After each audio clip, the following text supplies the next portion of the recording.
People loved it. Thousands of people tuned in. We hosted it in Miami in 24. Great crowd, but we knew that if we took it to New York, we would up the ante. Because why? In the last several years, I'm sure you've all been hearing it, institutions are moving in. I started advising companies in the tokenization space back in 2017. We called them security token offerings back then. Now we call them real-world assets or just tokenization or finance on chain, one of my favorite ways to say it. But the industry has come very far. It has now been legitimized and validated. Even now, legislators are having conversations about how to address this technology, right? So it's an extremely exciting time as stable coins are the best application of real-world assets today, right? Hundreds of billions of dollars, trillions of dollars in transactions, moving at the speed of light, settling on chain, all kinds of amazing applications we're going to hear about today from an incredible set of speakers, from the folks who are leading the technology businesses that are providing this, commercial applications across vaults, across stable coins, across custody, across tokenization. We have the institutions on that side. To your left and to your right is likely somebody who works at a bank or at a fund or as an asset manager, and they are all here to learn or to apply this technology. So again, extremely exciting time, an amazing room, and one of the first companies that I had the pleasure of actually working with back in the consulting days, if you will, is a little-known company out of Europe called Brickken. And now they're an enormous company. They're one of the leaders in the whole space. They're global as well. That's why they're here in the United States. And I'm pleased to introduce one of the co-founders, Ludovico. Come on up here, man. Come on and tell the people about Brickken.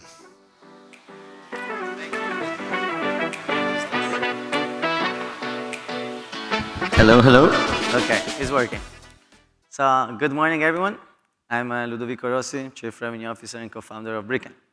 And today, this keynote will be 20 minutes last, and we talk about standards. So, who writes the rules wins. Let me explain what I mean by that. So, basically, if we have a look about history, we can see that every time we had a disgregation moment and inefficiency in the market, then some standards came up, right? Swift did it. It was the TCP/IP for the internet protocols, and then also fixed protocols, coming also from Fidelity, that is about the trading equity communication.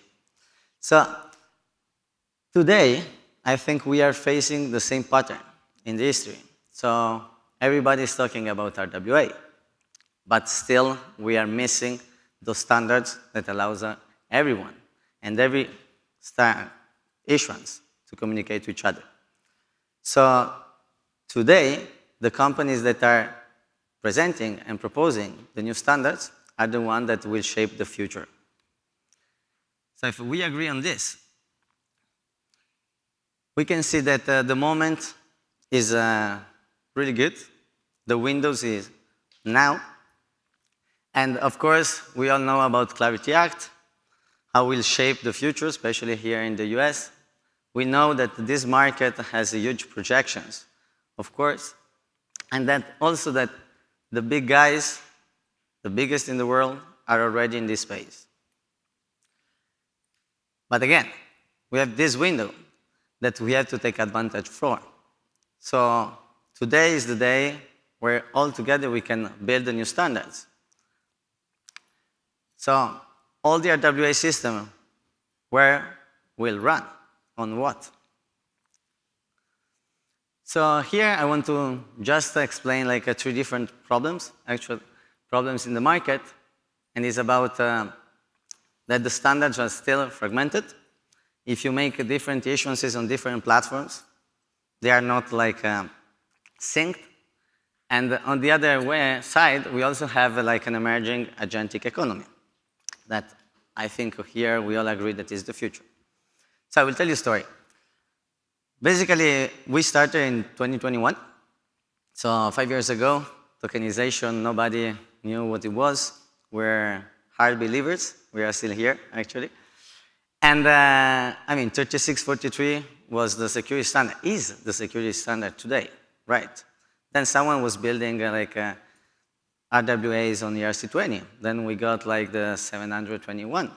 Then we got the 1400. Then the 1155, and so on, right? So are they working? Yes. Do they have actual use cases? Yes. But again, everything is disgregated, right? So we started and led an initiative that is called the ERC 7943. We call it Universal RWA. It's not a new standard to sum to the others. It's finally a composable standard where you can put all these standards together, where not all securities are the same. So where you can pick actually the functionalities that you need, the functionality that you need for build that specific RWA, financial instrument, security.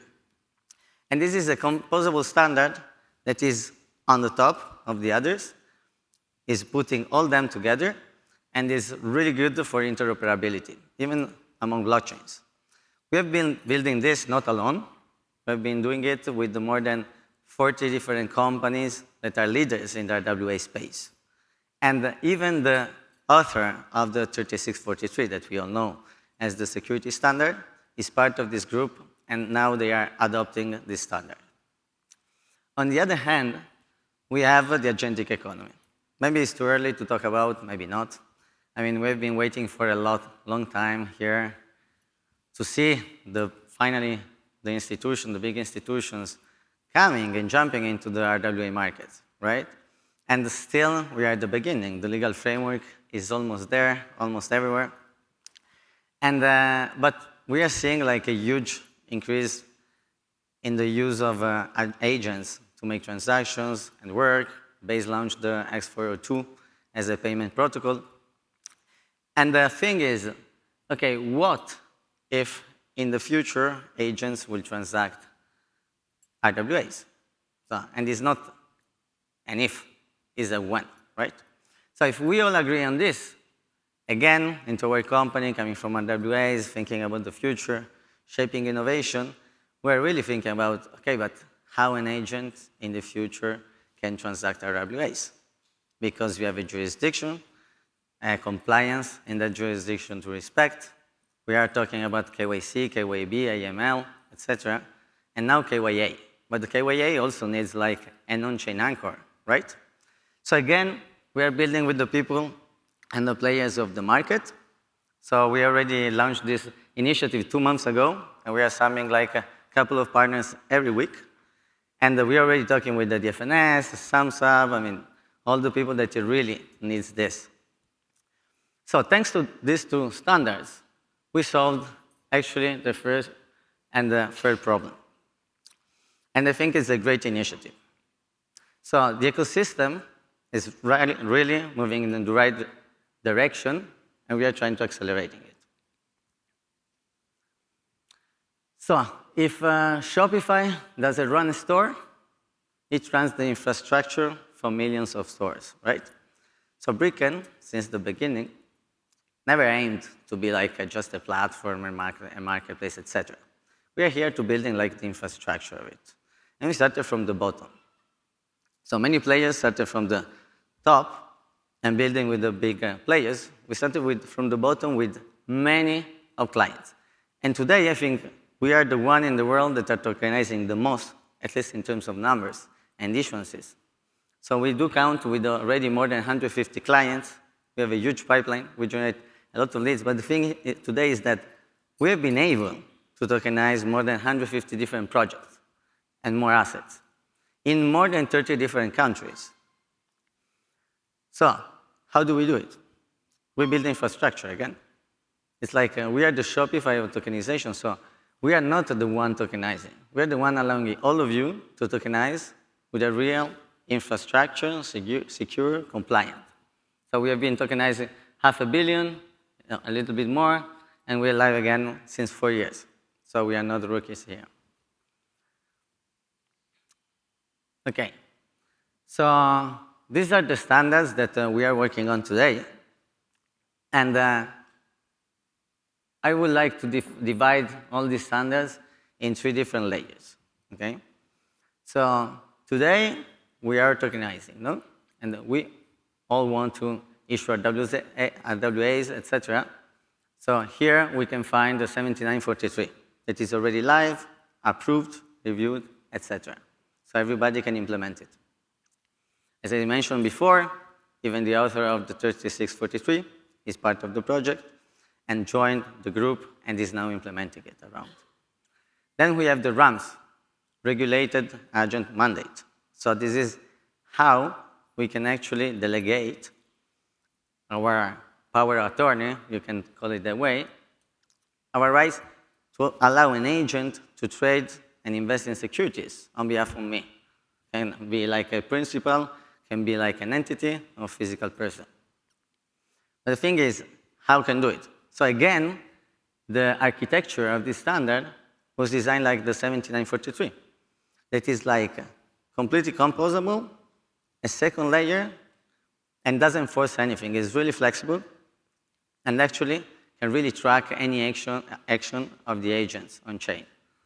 And we are trying to push this to solve the most difficult problem. This is how can agent invest in securities? So the first one is definitely the asset layer, that today I would say that is kind of solved. The second one is the delegation layer. So in the future, today, you pass the KYC, the KYB, the issuer approved, but everything will be automatized. And I think RAMS is a good opportunity to solve it. And everybody of you is invited to participate in this initiative. It's open source, like Swift, like DAP, like the FIX protocol. And the last one, I think it's a huge problem that we all know about, and it's a huge thing this year, that is about data. So how do we bring the data on chain? Because if we make a simple example of a tokenized real estate in Dubai right now, what is the price right now, the actual price of that unit, of that token? So you don't have it. So the thing is, we need to bring that data on chain. But if then we match it, so the first step will be definitely the asset layer with the data. So we can have real information on chain, and we can take informative decisions. But if then we can make it readable for machines, for agents, then we are building the future of the agentic finance. And we are allowing the agents run and operate in regulated markets. So the objective is making 3 standards. We can make it all together, but to solve one problem, making the infrastructure of the future that will be agentic. So today, with our solution, you can count, with a really solid infrastructure, you can issue everywhere. You can issue different asset classes, actually. So you can go from private credit to debt to loans to whatever you want. We do support white label and APIs. Again, we are the Shopify. We don't tokenize ourselves. It's our client tokenizing in the simplest way their own assets, wherever they want, and with one of the best technology in the market. And then, of course, it's compliance by design. On the other hand, tomorrow, maybe on Friday, we will announce already the launch of our CLI and MCP. For those who doesn't know these terms, it's just the ability to interact from Claude, for example, an interface with the AI, and use all these functionalities through API, of course. Then we are integrated with the X402, so agent can actually pay now. And why X402 is so important? Because if we need to pay one single AP call for a fraction of a cent, then we need blockchain. And then those are stablecoin transactions. So the agents definitely will be on chain. If we see that this infrastructure today is for RWA, for tomorrow needs to be agentic. So what I'm trying to say here today is, if you guys are interested in infrastructure to tokenize, be careful also because you need a partner that will bring you to the next step. And if any of these arguments is resonating to you, I think we should definitely talk. So, if you think already about, hey, should I build or should I partner up with someone in the tokenization space in order to tokenize, maybe you should come and we can have a conversation. On the Clarity Act, how the Clarity Act will affect your business. If this is a question, also think, how do you position yourself in the future and when? And on the other side, also we have, okay, but if the future is agentic, how can I manage it, right? So again, I think it's all about partnering up with the right people and choosing the right infrastructure. We are not the tokenizers, we are the one offering infrastructures for tokenization. So again, getting back to the history and the protocols, if we look at SWIFT, it's 50 years that is controlling the space, actually, in interbank communication. The IP as well. And the fixed protocol is still there, and everybody is using it right now for trading, for were calls, right? So today, I think we have an enormous opportunity to really shape the future. I think we are all here for with the same objective, that is building like a sustainable and a really functional future infrastructure for the future of finance and RWA. So if you guys want to join us, we are happy to build with you. So the race for the next financial systems are built right now, and we can do it together. Thank you very much.